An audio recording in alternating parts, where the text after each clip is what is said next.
What up, Buckeye Nation? Appreciate you guys for joining us again. Great day to be a Buckeye man, coming away with that 70-0 victory against Grambling State. Before we get started, chat, you know what to do. Hit the like button, hit the subscribe button for us. Super chats are open. Let's dive into this thing. Let's talk about our thoughts, our expectations, the whole 9 yards. Nevada, what's up, man? How are you?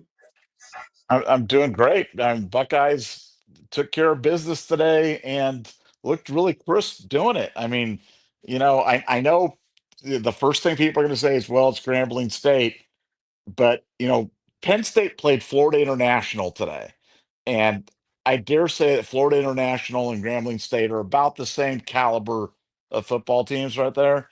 And Penn State was struggling. They were, I think it was 10-0 to halftime or something like that. And Drew All World Aller was really having a hard time even moving the ball. So, I never take these games for granted. I remember back when Ohio State was ahead of Akron at halftime, 3-2 and stuff. So, I mean, you just never know what's going to happen. And hats off to Ryan Day and Matt Patricia and the entire staff because they look crisp. I don't care who the opponent is.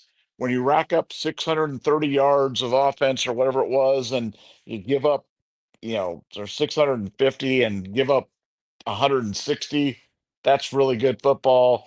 Played clean. Um, Julian had the one bad play where he double pumped and was late and had the interception, which is probably good because I think people are getting to the point where they expect him to complete every single pass, and that's probably unhealthy. But yeah, no, I was really pleased with the game. Very enjoyable game. Looks like a beautiful day at the Horseshoe, and 70-0 covered the spread, and just took another step. So I was really pleased all the way around. Yeah, covered the 55-point spread. That's pretty insane, man. But like you said, let me just read these off. The Buckeyes had a total of 651 yards, 377 through the air, and 274 on the ground, which is absolutely insane. We held Grambling State to 166 total yards, 72 through the air, 94 on the ground. So kept them below that 100 mark in both categories. But you said it, like the before game show when I did my show on Thursday in Nevada, I said it sounded crazy when I said it out loud, but I said, man, I want like saying and some of these other guys to make mistakes in this game because mistakes are going to happen. I would rather them happen this game so they learn from it. The Edric Houston coming out two false starts on defense, so now they know that's something he's got to work on. Julian saying Ryan Day said when asked about it during the game that I mean, saying said what he did wrong before he even got over to the sideline to Ryan Day. So good to know that he knew exactly what he did wrong right when he did it. But it's like this. I can promise you. I guess I can't promise you, but I would bet a large sum of money that Julian Sane will not be late on that throw anymore the rest of the season. That's just the type of quarterback he is, man. Just got an elite, mind for the quarterback position. He went, what was he, 18 for 19, 300 and what's he at here? 306 yards passing, four touchdowns with one interception. I think Julian Sains showed out tonight and proved that he is more than capable of potentially leading this team to another national title back to back potentially. So, Nevada, besides Julian saying, what did you see about this offense in particular that got you excited? We know it was Grambling State, right? But there's still aspects of on the offensive side of the ball that you look at and you expect our offensive line or our offensive players to do against Grambling. What are some of those things that you saw?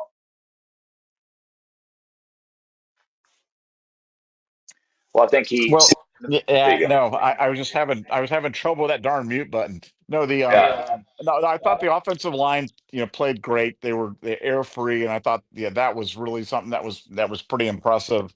Yeah, obviously, we've become kind of tight end you now. We're throwing the ball to all the tight ends, and I frankly thought Max Clare would be the one that was catching all the balls for us this year, and I mean, Kazmarek had the big touchdown catch, and Jelani Thurman had one later. So, it's been kind of funny how we're kind of spreading the wealth, but I just the overall idea of us being this crisp, this organized, this motivated to play in the game because look, the guys know who the opponent was. They know the spread.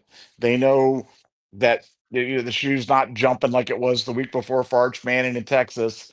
And I'm telling you, it's hard to get up for games like this. And the best thing about games like this are now this week of practice is going to be crisp because everybody got to play. Guys that don't normally get a chance to play. I mean, Bo Jackson went over 100 yards rushing, for the first time in his college career. Um, yeah, just great moments where guys get a chance to actually get out and get live reps in front of their parents, and their parents that flew thousands of miles to see them aren't just watching other kids play. They got to see their kids play. And that makes a difference, man. That makes a difference on morale. That makes a difference on team spirit. It makes a difference on how people approach practice, how they're going into this. Because in the old days, you could only play, if you played a single play during the season, you burned your red shirt. And that's the old, Sammy Maldonado days and stuff like that. If you played one play, your red shirt was gone. Now you can play, I believe, in 4 games or something like that. So these guys are getting a chance to play, still keep their eligibility, not burn a year in terms of doing it. And this was a great time for them. And we came out of it injury free. So, injury free, 70 points, shut out Grambling, which again, should it matter? If it was 70-3, would it really make a difference? No. But are shutouts nice? Yeah, shutouts are nice. I guarantee you that the guys in the defensive room care about that. And I just like the fact that you know, they always say your greatest improvement is from game 1 to 2. And I think in something like this, it's tough to measure because the opponent was so difficult last week and so easy this week. But I really do think we improved. I think we showed that we can string these games together, and I think we're starting to learn a little bit about this Ohio State team. And um, look, I've watched just about all the top teams in the country play. I think we're the best team in the country. I think we're the best team in the country. Does that mean that we'll win the national championship back to back?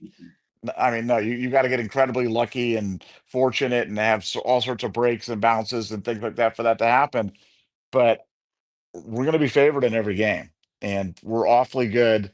And Julian's saying, I know it's Grambling, everything, but just don't you just love the way he throws the ball? Just the way that Yeah. I mean, the ball comes out. There's not a ripple on it. There's no wobble. There's no. I mean, he can spin it, and that's the way he's been. That's why I was so excited about him when you're coming out of high school, and when I'd heard that he was transferring from Alabama to Ohio State, I couldn't believe it because he's one of the best pure throwers of the ball that I've ever seen.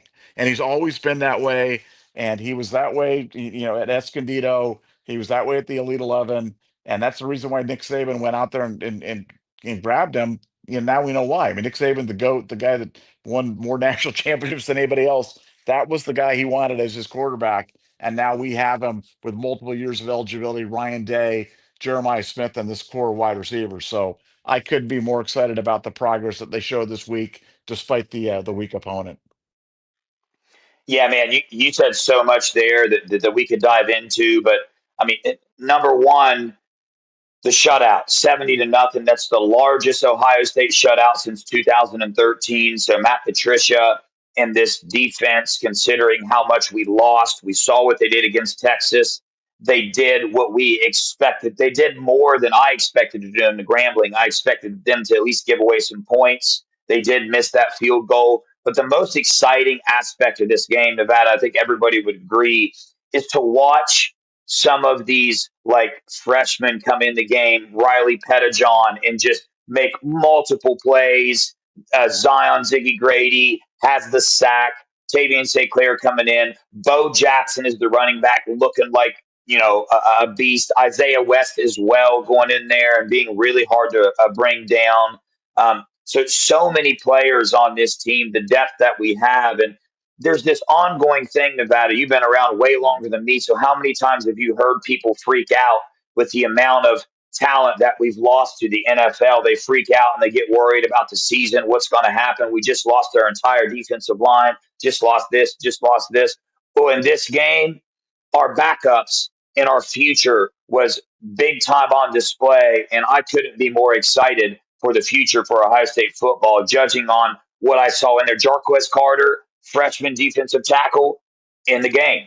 on meaningful snaps again, and he was knocking his dude back 2 yards every snap. So that guy has a high potential as well. But you see Riley and Jarquez, the first two freshmen off the bench in the defense, Devin Sanchez, just a, a plethora, of individuals to come in and make plays. That's what I love about these games. We did what we needed to get some of these guys more reps. But something that wasn't talked about very much, I want to get your take on it, Nevada, is the other aspect of experience that you gain from games like this is in our coordinator positions. Brian Hartline being a first time, offensive play caller, games like this, you know, he can dabble with things a little bit more and, play with player personnel and packages and understand the speed of the game and all those things. The more experience he can gain as well is good. So, last on offense, how did you feel Brian Hartline called this game? And again, you already said it, so we don't need to say it anymore after this, but we understand it was Grambling State, okay? But we can still take some things away from this. What do you think about Brian Hartline? Well, I mean, I think it's a great point. I mean, I think these guys need practice. They need practice just like the players do. And these are live reps, live bullets against them, an opponent wearing a different color jersey in front of 100,000 people on TV. And that's different than doing it, yeah, in the Woody Hayes. So, no, I think that Brian did a nice job. And, one of the underrated things that they did today, which I really like to see, was the way they utilized tempo. And they were going fast. And they do that a lot in practice. They don't do it as much in the games as much as I'd like, because I think tempo. I thought Texas, when they went to tempo last week, it was a great equalizer for Texas. It enabled the Texas team to kind of take the crowd out a little bit. The Ohio State defense didn't have much time to adjust and kind of get guys running around. And for Ohio State, when you're got road trips to Washington, Illinois, Wisconsin, and Michigan, you better be able to go tempo. You better be able to go fast and kind of take those opposing crowds out of the game. And they were working it today, and it looked good, because when you go fast, it doesn't matter who you're playing against. Everybody's got to line up. Everybody's got to hit the play call, and the play's got to get off. And that comes down to the coordinators doing a good job of setting this thing up in practice. Everybody being on the same page, and they pulled it off flawlessly today. So that was a big thing to me, to see how they worked on that, and they were doing it. And to the uninformed eye, that may look like, oh, Ohio State's running tempo against poor Grambling State, those big meanies. And for me, it was like, man, we're going to need this. We're going to need this in those Amen. road games. We're going to need this in the Big Ten championship game. We're going to need this in the college football playoff. So you better have that dialed in, and you better have that ready to go. And they did a really, really nice job with that, with a new quarterback. This is only the second game ever doing, and a lot of guys that not have been out there before. But to your point about talent, I want to make this one point, because we talk about this a lot on the message board, but I really want to make this point. During the offseason, one of the big frets from the people that worry, and I understand where Ohio State fans were genetically bred to worry about things, but they're worried about, oh, we didn't get this recruit, or we didn't get that recruit, and I don't need to go down the list of guys that, Brandon Baker, who was the best lineman of all time from Mater Dei, and he's the one who let CJ Hicks, run free for the almost sack against Archman to end the game against Texas last week. But in 25, we're the best team in the country. And there could be an argument of whether we're the best team, the first, second best team, third, whatever. I think we're the best team in the country in 2025. I am telling you right now, in 2026, we're going to be better than we are in 2025. Okay. Yeah. So now, as a fan, if you're really worried, you're now worrying about, well, what are we going to be like in 2027 or 2028? And you've already seen, like you said, you've seen little glimpses of the freshmen that come out, and they're just continuing the thing, and they're continuing to play as well. So as a fan, don't get caught looking too far down the line and worrying about, the future. We're just fine. The brand is extremely strong. We're the hottest team in the country right now. No, we're not going to get every kid, because it's not going to work out with NIL. Some kids are going to get life-changing money offers that just aren't going to make it possible for them to be Buckeyes. But the ones we get, hey, we are loaded.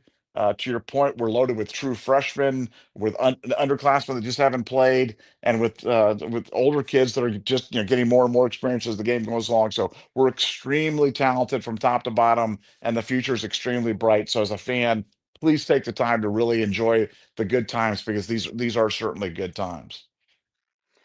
Yeah, and you brought up something really good that I think really is what should be focused on this game, and it's the fact that number one, we lost so much talent right to the NFL.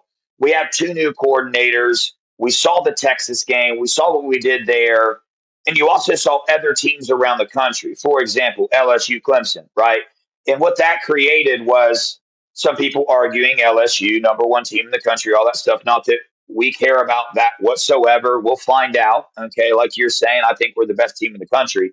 But just because you're a good team and you have a match like that, you've got to come out ready to operate in games like this and make it smooth sailing, minimize the penalties. You know, all your things are running smoothly. The play calling, all the communication is on point. That's what happened this game. Yeah, there was a few mistakes, but just because we're talented, yeah, we're going to win just off talent. But look at the other side of it, how smooth things went on both sides of the ball with two new coordinators, a bunch of new personnel, you know, a new coaching staff together. And then you look at teams like Clemson right now, who just took the lead over Troy. It's 16-17. And this is a Clemson team that was hanging in there with LSU, and everybody was arguing that LSU should be the number one team. Are we sure about that? Are we sure that the Clemson win was a huge victory? Because we're seeing what Clemson's doing, the number 8 team in the country, and it just should give you a way better idea of why this Grambling State game was so beautiful from Ohio State today because of what you brought up. The structure of the game, the how smooth everything ran, the communication, the play calling, all that was smooth. So that's the takeaway from this game because just because you're a good team and you have more skill doesn't mean you're going to operate smoothly. That's what's different about Ohio State. The type of kids they recruit, the culture, the coaching staff, all of those things are what goes into this. And we've seen games before where we should dominate and we don't. And how does that start? With the penalties, with the miscommunications, with all those things. So that's another beautiful point about this game. Nevada, before we continue any further in the show, Hold on. I want to go on one more point on that. Georgia yeah, today against mighty Austin P. It was 14-3 at halftime, and they ended up winning 28-6 against Austin seriously, P. Yes, against Austin P. So, people can discount the Grambling State game and this and that, but I mean, Georgia's number 4 in the country and playing at home against Austin P.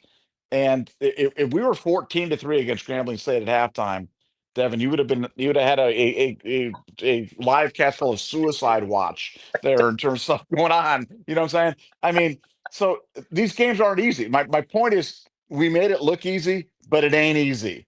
And as a fan, don't just write that off to bad opponent. Oh, we're so good. Because a lot of other people played bad opponents this week and struggled mightily, and we didn't, and that's a something. So I just want to, sorry to interrupt you, but I did want to make that point. no, I mean, a beautiful point to pay attention to. But I already did this during the live stream, Nevada, during the show, but I wanted to do it now. I got to make an entire change. I'm all Buckeyes, but there's a certain game coming up. So, I mean, I don't know, Nevada. What do you think about some other games that are going to happen tonight, possibly? But before we do that, I just want to continue to wear this hat because obviously, right, Nevada. Do you want to speak on that before we go into the defensive side a little bit? How do you like my hat, man? Do you like it or Well, not? I love it, and I got the Sooner Schooner tuned up in the backyard right now, and I'm going to be ready to run it around because we're all Sooners tonight, man. I'm telling you what, and what that game kicks off in like 13, 15 minutes or something like that. So Yeah, we got to get the good people out of here before then because I know where I'm going to be. I'm going to be placked down in front of my TV. And this thing about Big Ten pride and rooting for the Big Ten to do well, hey, I'll do that for every other team, not for correct. Michigan. I want them to lose by 100 today. So yes, I love the hat, and yeah, Boomer Sooner, and let's go get them tonight. Yeah, no doubt. I had to pull this. I prepared for this hat straight from Amazon Prime. Got here just in time yesterday because I knew I'd be on here, so I just had to pull this off. And I'm definitely going all Sooners tonight. But yeah, we're about to get out of here. Let's just touch on the defensive side of the ball real fast. I caught myself watching it live with the starters in, wanting to complain about some of the push that was being up the middle. And I realized the chat was too. Some of the chat were like, dang, man, what's up with our defensive tackles? But you take a step back and you look at the overall game, man, this is football. Like those things are going to happen sometimes. But all in all, our defense didn't let them score. And if you ask me what the number one most important stat for defense is how many points per game do they allow? That's what wins or loses you the game. I don't care if the other team has 500 rushing yards. If they don't score, then our defense is doing a damn good job at what they're supposed to do. And again, second game, still working out some of these things. Edric Houston, they took him out early and had new guys in pretty fast on the defensive side of the ball. They were subbing in out way faster than they were on offense. So I'm super excited about Matt Patricia and the players that he has to utilize, and more specifically, how he's utilizing them. To me, it looks like this defense is a little bit faster than last year. And dare I say, it looks like they're having a heck of a time on the field, as in having a lot of fun on the field, playing the style of defense with all these different fronts, all these disguises. We got Caleb Downs on his sack that he got. I called it the reverse coffee house stunt because, everybody wanted to talk. I don't know what it's called, but everybody wanted to talk about Arvell Reese faking going back into coverage and then attacking. Well, Caleb Downs faked like he was attacking, backed off in the coverage, and got an interception. So those are the NFL type of quirks that Matt Patricia is bringing to this defense, and he hasn't even touched the surface of what he can do with this team, and it's got me super excited. Your thoughts on Matt Patricia and the defensive side of the ball? We can get out of here. Well, that Caleb Downs, that's called the frozen yogurt house stunt. The video that, right? So I like frozen yogurt. I'll go to the frozen yogurt. When I go to the frozen yogurt, I get like the vanilla soft serve thing, and then I get like nuts, and then I'll get like Heath bar pieces, and then I'll get like maybe a little chocolate, and then like a little whipped cream and stuff like that, and I'll do that. And so sometimes you Yeah. like hesitate when you're going to go in there. That's what he did. He hesitated like he was going to go into the frozen yogurt store, and then went back and did the thing. And so yeah, it was a frozen yogurt house stunt. Did a nice job. But no, hey, we had 24 different guys make tackles today, which is really, I mean, that's an amazing stat, and it just shows you, how many guys got in there, got meaningful playing time, and yeah, I want to be careful about bold proclamations about the team or the defense or the coordinators or whatever, but I'll say this. I'll say as good as the defense was last year, and I thought that was a generationally good defense. Um, I feel like this one might be better. I think this one might be better because I like, Caleb Downs is better because Caleb Downs circa 2025 is better than Caleb Downs circa 2024. Same thing goes for Davison. I think Jermaine Matthews is an upgrade over Denzel Burke. No disrespect to Denzel Burke. Love Jalen McClain. Maybe that's a push, or maybe we're down a little bit from Lathan Ransom. But I agree. I think it's a faster team. We're a little bit more athletic. We're a little less stiff up front. We've got CJ Hicks and Arvell Reese and Sonny, and Peyton Pierce is getting big minutes and stuff. So no, I thought the defense, again, spirits are going to be high in the defense room this week because so many guys got a chance to play. We had some guys get their first sacks. Some other guys make some big plays for turnovers, and other guys just got to be able to go out there and make tackles. So no, I'm excited. The Matt Patricia thing, it'll never not be funny to me that there was a large cohort of people, specifically on the OSU beat, that were panning the hire of Matt Patricia, and I just think that that's hysterical because this is coming from the biggest Jim Knowles fan in the world and me. I think Patricia's better. I think he's done with a new group. I think Jim usually takes a little time to kind of acclimate their guys into the system. For Matt to take a group with that lost so many starters, only returned 3 starters off of last year's team, and molded into this as quickly as he has, he's a wizard. He's got my eternal respect, and I think he's an upgrade as well. Yeah, I'm, did what they expected for Grambling State, but still, the execution was extremely smooth on both sides of the ball. I'm very excited to see what Matt Patricia has to do with, you know, a lot of these players on defense. I know this was Grambling, but rotated in, got a lot of these guys some experience. So nothing but good things to say about the team and how they showed up today. A lot of players playing extremely hard, even though it was against Grambling. And that's the culture aspect that's behind this Buckeye football team that starts in high school recruiting. That's the disconnect with when some of us fans get upset about recruiting. That's the disconnect there. You got to understand that that is number one on Ryan Day's list. What is the culture of this football team? It was on full display today with the effort that was being put in every single play by the third, fourth string guys against Grambling when the score is 63 to nothing. They are still out there getting it. Super, super impressed by the second string offensive line. They were in there absolutely dominating. Interesting change. Justice Terry, the transfer from West Virginia, was our second string right tackle today. I think that's because Ethan Aniano was playing right guard. So a lot of good things, a lot of movement with player personnel, and a lot of depth. Got some experience today. We're going to need it with this new 12-team playoff. We saw it last year. We saw how many offensive line we needed last year. We're going to need them this year on a lot of positions. So I'm thrilled with what happened today. I'm thrilled with the attitude of this team and the way they're headed. And we got Ohio next. Should be an easier one, even though they're giving West Virginia everything they could ask for right now. Then we got a bye.